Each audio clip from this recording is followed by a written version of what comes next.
I would like this young lady this is her first job, I would like her to do a little homework. Because she said something yesterday that really pissed me off. And that was, she said, there will be no wokeness here. Oh, yeah. Let me explain something to you. Because without that wokeness, you might not have that job. Let me be unequivocally clear about that. And watching this clip, I couldn't help but think how ironic that Whoopi Goldberg and Joy Behar and the rest of the ladies on The View spend their time calling Republicans the conspiracy theorists. But they have been wrong about everything they have said over the last couple of years. Wokeness was put in place for a reason. Because black people couldn't get into colleges. Because women could not get into the colleges they wanted to go to. This is all women. Yeah. See, this is not black, Asian women. This is all women. Women were not invited to this party. It was a man's... Oh boy, Whoopi Goldberg has done it again. After the backlash and suspension from her previous controversy, you'd think she would have learned to tread a little more carefully, but apparently not. This time, she took aim at Karoline Leavitt live on TV, and the whole thing blew up in spectacular fashion. When the woke outrage machine gets pushed too far, even its own supporters start turning against each other. So grab the popcorn, because this latest meltdown could end up being the moment that finally pushes Whoopi closer to the exit door at The View. Hosts have got themselves into hot water again after they did the very thing they purport to be against, undermining women's success. You'd think that after being temporarily suspended from The View and facing backlash from people like Bill Maher, Whoopi Goldberg would have decided to be a little more careful with her comments.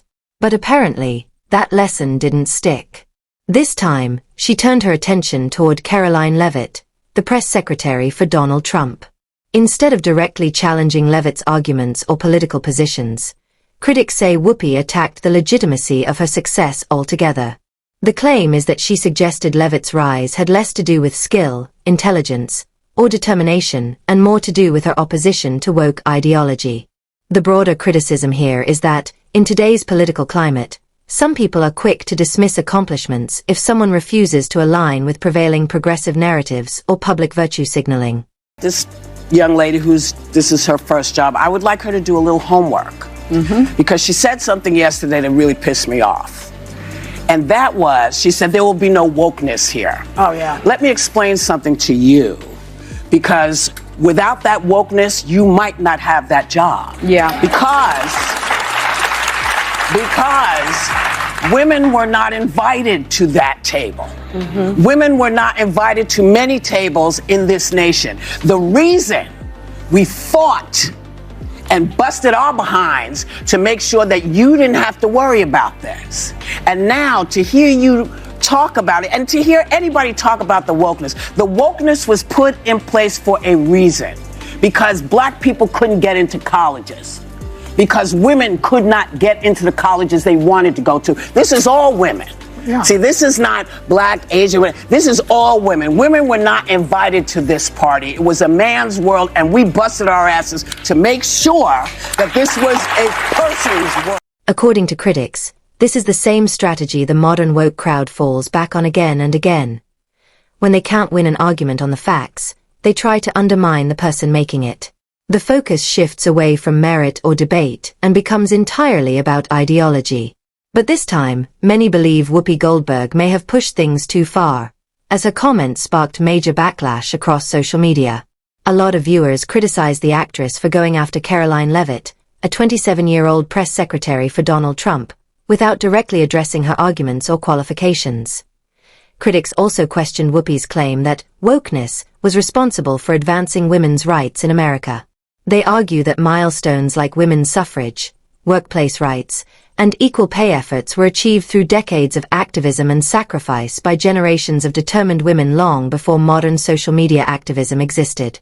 From that perspective, today's woke culture didn't create the movement for women's empowerment, but instead transformed it into a heavily politicized tool. Some even argue that modern cancel culture and ideological policing often discourage open discussion and silence women who hold different opinions rather than encouraging genuine empowerment or debate. She's probably been put in there because, according to Donald Trump, she's a 10. You know that's what it is. I want to be clear, though. It's not her first job. It was her first press briefing. She worked in the previous Trump administration. Joy Behar didn't stay quiet for long and quickly jumped into the controversy. But according to critics, she only made the situation worse. During the discussion, she reportedly suggested that Karoline Leavitt earned her role because of her appearance rather than her intelligence or qualifications. Critics saw the remark as deeply ironic, arguing that the same people who regularly champion female empowerment suddenly dismiss a woman's accomplishments when she happens to hold conservative views. The backlash centered around what many viewed as a double standard. Progressive commentators often celebrate women breaking barriers, but critics argue that support seems conditional on sharing the correct political beliefs. Otherwise, successful conservative women are reduced to stereotypes or accused of advancing through superficial advantages rather than merit. Some commentators also drew comparisons to Kamala Harris, pointing out what they see as selective narratives surrounding political success and influence. Meanwhile, supporters of Leavitt praised her response to the criticism, saying she forcefully pushed back against the comments from the hosts of The View and refused to let the attacks go unanswered. Deranged lunatic and you're mentally ill, you will believe that lie, and yes, you will take political like we have seen in 2 instances against President Trump. Last week, Tim Walz and Kamala Harris said that everyone who showed up to President Trump's rally at Madison Square Garden was an That's despicable, dangerous, divisive rhetoric that is spewed by the Democrat Party every single day. And I am so sick and tired of the media pointing the finger at Donald Trump and saying that he is sowing division in this country. He is not. The media is for pushing hoaxes like the one that you all pushed today, and the Democrat Party is for pushing lies about him. But the good news is Americans don't buy it. And that's why today President Trump is more popular than he has been since 2006. According to supporters of Karoline Leavitt, her sharp response completely threw the co-hosts of The View off balance, and turned what they expected to be an easy criticism into a public clash they struggled to control. Critics of the show claimed the panel seemed shocked that the 27-year-old press secretary pushed back so aggressively instead of quietly accepting the attacks. What was expected to be the usual exchange of smug commentary and applause quickly turned into a tense back and forth that sparked even more debate online. Supporters mocked the reactions from Whoopi Goldberg and Joy Behar, arguing they appeared defensive and unprepared once Leavitt answered back directly. Meanwhile, Sunny Hostin was portrayed by critics as trying to soften the fallout and reframe the discussion, while Ana Navarro was accused of delivering the kind of condescending criticism opponents say is common toward conservative women who challenge progressive narratives. For many commentators, the controversy became another example of what they view as selective girl power, celebrating outspoken women only when those women share the same political ideology. Supporters of Leavitt argue that the backlash against her highlights a broader intolerance toward dissenting opinions, especially from young conservative women willing to confront mainstream media figures directly. Immigration. Of the 3,500 arrests ICE has made so far since President Trump came back into office, can you just tell us the numbers? How many have a criminal record versus those who are just in the country illegally? All of them, because they illegally broke our nation's laws and therefore they are criminals as far as this administration goes. I know the last administration didn't see it that way, so it's a big culture shift in our nation to view someone who breaks our immigration laws as a criminal, but that's exactly what they are. You made a point of the worst first. They all have a criminal record? And welcome to the If they broke our nation's laws, yes, they are criminals. Supporters of Karoline Leavitt praised her for taking a firm stance on immigration enforcement, arguing that laws must be applied consistently and that entering or remaining in a country without authorization is a legal violation that carries consequences. From that perspective, they say the issue is not about politics or sympathy, but about maintaining the rule of law and ensuring immigration systems are respected. Critics, however, push back on that framing, arguing that immigration policy is more complex and that broad statements about criminality can oversimplify a range of legal and humanitarian situations. The debate reflects a deeper divide over how immigration laws should be enforced and how people who violate them should be treated. Commentators who support Leavitt say her remarks cut through what they see as political noise and stated a straightforward position that many politicians avoid addressing directly. Some media figures, including Paul Murray of Sky News, reportedly praised her delivery, describing her performance as especially forceful and impactful, even comparing her presence in the debate to that of a rock star in the political arena. Launched overnight. Now, I know she's been around for some time, but how's this? She's just 27, but she's fantastic. This is the brand new press secretary representing the president. Now, remember old Karoline Jean-Pierre just lying to people about how amazing Biden was, deep fakes. The one before that, Jen Psaki, circle around just telling lies. Well, they've been replaced with a lady called Karoline Leavitt.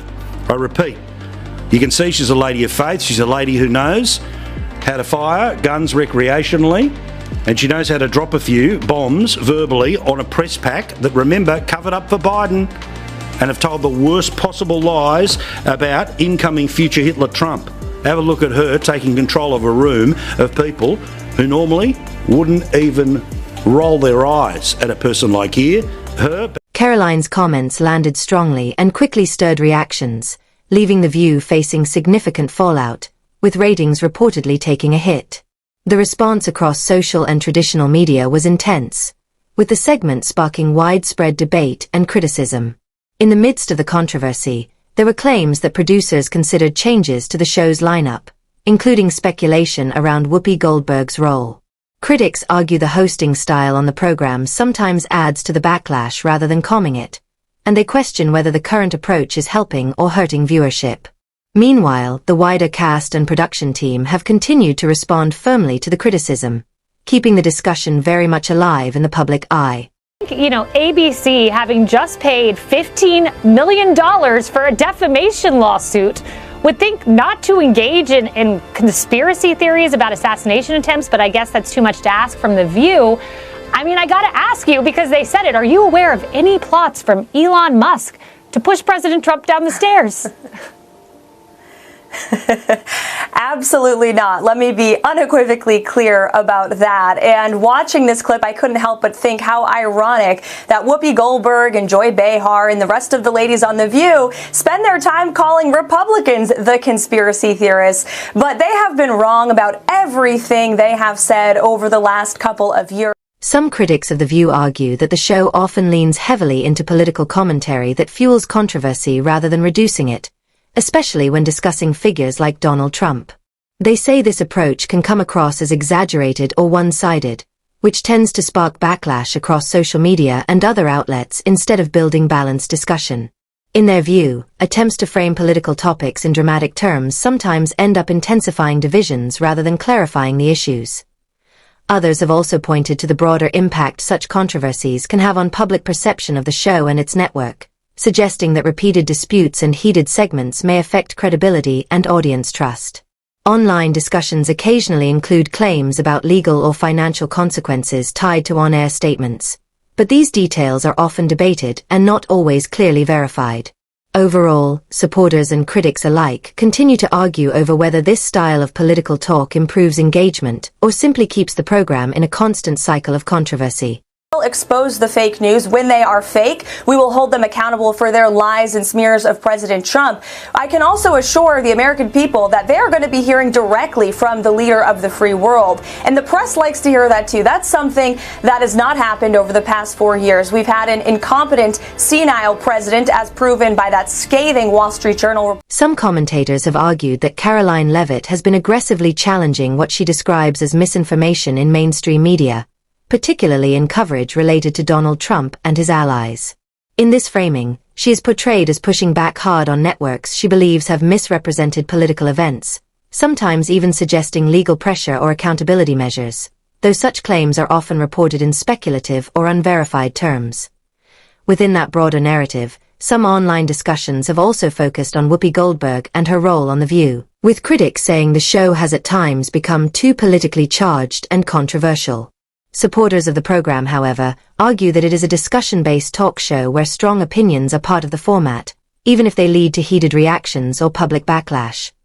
Claims about internal network decisions, lawsuits, or major staffing changes are frequently circulated in social media commentary, but they are often not independently confirmed and should be treated cautiously unless backed by reliable reporting. Overall, the discussion reflects the wider polarization around political media, where interpretations of events vary sharply depending on perspective.